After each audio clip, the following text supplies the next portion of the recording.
नमस्कार दोस्तों, स्वागत है आप सभी का। आइए बात करते हैं आज उत्प्रेरक के बारे में।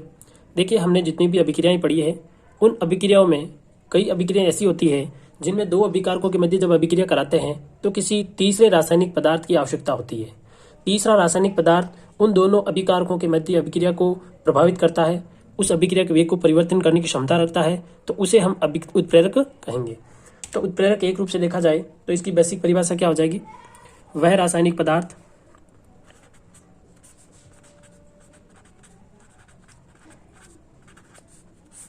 वे रासायनिक पदार्थ जो अभिक्रिया के वेग को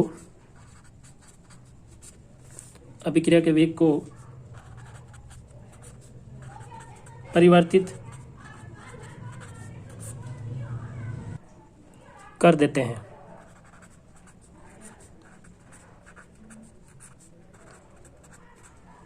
ठीक है, वे रासायनिक पदार्थ जो अभिक्रिया के वेग को क्या कर देते हैं? परिवर्तित कर देते हैं।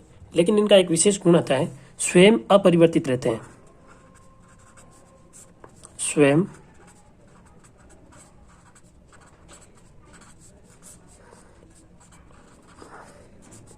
अपरिवर्तित रहते हैं। स्वयं में कोई परिवर्तन नहीं होता, ये सिर्फ अभिक्रिया के वेग को ही प्रभावित करते हैं। तो ऐसे पदार्थ को क्या कहेंगे? उत्प्रेरक कहेंगे। देखिए, एक उदाहरण द्वारा समझते हैं उत्प्रेरक क्या होता है। हमारे पास में एक उदाहरण है KClO3 का। KClO3 पोटेशियम क्लोरो ऑक्साइड है। ये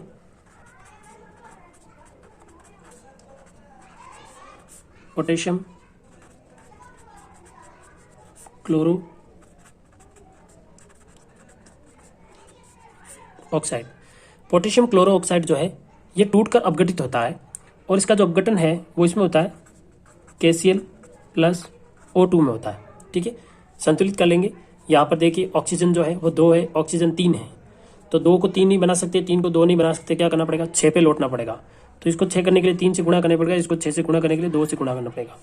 तो KCl भी 2 हो गए, तो KCl को भी यहाँ 2 से गुणा करना पड़ेगा। ये संतुलित हो गई अभिक्रिया। यहाँ बन रहा है पोटेशियम क्लोराइड, यहाँ बन रहा है ऑक्सीजन। अब यहाँ पर यह अभिक्रिया जो हो रही है, इस अभिक्रिया में यदि मैं मैग्नीज ऑक्साइड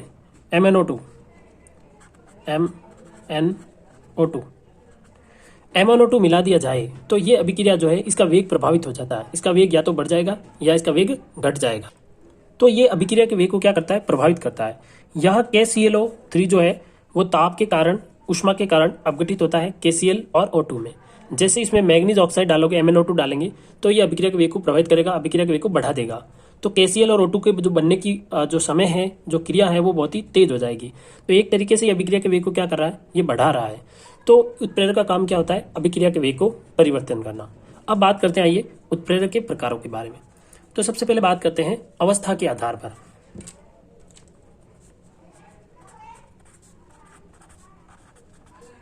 अवस्था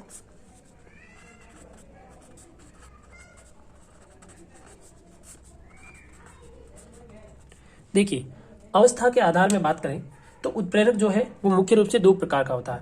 एक होता है समांगी उत्प्रेरक, दूसरा होता है विषमांगी उत्प्रेरक। हम इस बार अंतर डिसाइड कर लेते हैं, अंतर के लिए एक लाइन खींच लेते हैं। एक तरफ लिखेंगे हम समांगी उत्प्रेरण अभिक्रिया, समांगी। देखिए, मैंने उत्प्रेरण क्यों लिखा है? उत्प्रेरण का अर्थ हुआ उत्प्रेरक के कारण होने वाली अभिक्रिया, तो उसको उत्प्रेरण अभिक्रिया कह देंगे। दूसरा है विषमांगी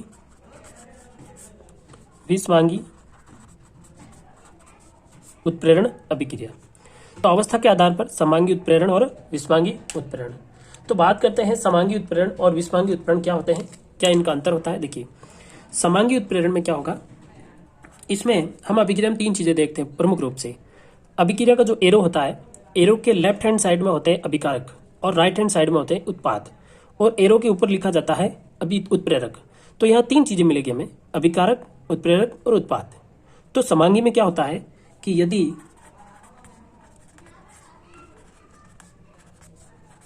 अभिकारक, उत्पाद, उत्प्रेरक की भौतिक अवस्था समान।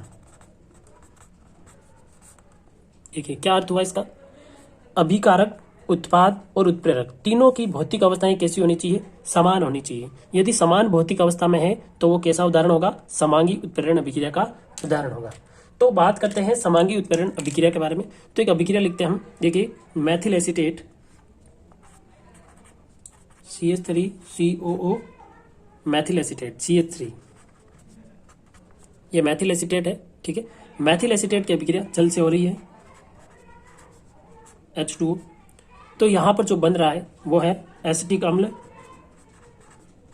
CH3COOH और बन रहा है मेथेनॉल, ठीक है। अब यहां पर एक इंपॉर्टेंट चीज आपको दिखाई देगी, देखिएगा यहां जो मैथिल एसीटेट है वो कैसी अवस्था में है, वो है लिक्विड अवस्था में, ठीक है। L लिक्विड अवस्था में है, L है। जल जो है वो भी लिक्विड अवस्था में है, L है। यहां जो उत्पाद प्राप्त हो रहा है एसिटिक अम्ल, ये भी लिक्विड है, और यह मेथेनॉल, ये भी लिक्विड है। अब इस अभिक्रिया में जो उत्प्रेरक काम कर रहा है वो उत्प्रेरक है HCl, हाइड्रोक्लोरिक अम्ल, HCl।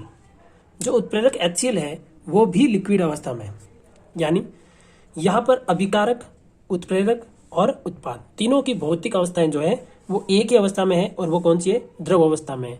इसीलिए कैसा उदाहरण हुआ, ये समांगी उत्प्रेरण अभिक्रिया का उदाहरण हुआ। इसका नाम लिख लेंगे मैथिल एसीटेट, मैथिल एसीटेट। ये एसिटिक अम्ल है,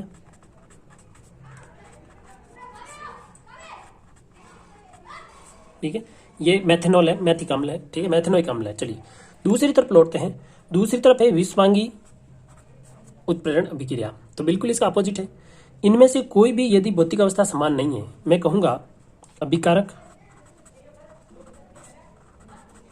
अभिकारक, उत्प्रेरक,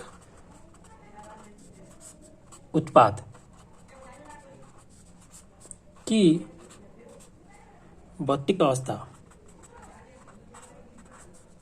भौतिक अवस्था समान नहीं, भौतिक अवस्था समान नहीं। भौतिक अवस्थाएं यदि समान नहीं होगी तो वहां पर यह किसका उदाहरण बन जाएगा, विषवांगी उत्प्रेरण अभिक्रिया का।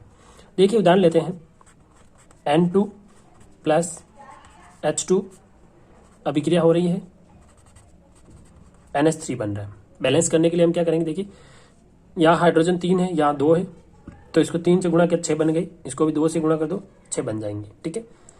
यहाँ पर क्या देख पा रहे हैं हम, यहाँ पर हम देख पा रहे हैं कि जो नाइट्रोजन है,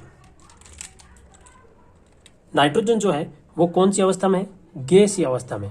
हाइड्रोजन कौन सी अवस्था में है, गैसीय अवस्था में। और यहाँ पर अमोनिया जो है वो भी गैसीय अवस्था में। लेकिन यहाँ का जो उत्प्रेरक है, उत्प्रेरक यहाँ पर काम कर रहा है Fe, लोहा। अब लोहा जो है वो कौन सी अवस्था में, ठोस अवस्था में, सॉलिड अवस्था में। तो यहाँ पर हम क्या देख पा रहे हैं कि इनकी भौतिक अवस्था समान नहीं है। ये गैस है, ये गैस है, लेकिन ये गैस नहीं है। ये कैसा है, ठोस है। तो ठोस है तो भौतिक अवस्था अलग अलग हो गई। तो ये किसका उदाहरण हो गया, विषवांगी उत्प्रेरण अभिक्रिया का उदाहरण हो गया। आइए एक एग्जाम्पल और लेते हैं। दूसरा एग्जाम्पल है, यदि मैं बात करूं CH2 डबल बॉन्ड CH2, इसकी अभिक्रिया यदि हाइड्रोजन से करवा दी जाए तो प्रोडक्ट बनता है CH3। यहां पर जो उत्प्रेरक के रूप में काम करता है वो होता है निकेल, ठीक है, निकेल है। अब इस अभिक्रिया में देखा जाए तो एथीन जो है वो लिक्विड अवस्था में, हाइड्रोजन जो है वो गैस अवस्था में, और निकेल जो है वो ठोस अवस्था में। तो हम क्या देख पा रहे हैं, और ये भी लिक्विड अवस्था में। ये लिक्विड है, ये गैस है, ये ठोस है। इनकी अवस्थाएं जो है वो भिन्न भिन्न है, और जब अवस्थाएं अलग अलग है तो किसका उदाहरण हुआ, ये विषवांगी उत्प्रेरण अभिक्रिया का उदाहरण हुआ। ये क्या है, लिख लेंगे इसको एथीन, और ये क्या है, एथेन। चलिए आई होप आप सबको अच्छे से समझ में आ रहा होगा, और आप नोट्स भी बना रहे होंगे। तो अच्छे से नोट्स बनाइए, याद कीजिएगा। आज के लिए इतना ही, तब तक के लिए जय हिंद, जय भारत।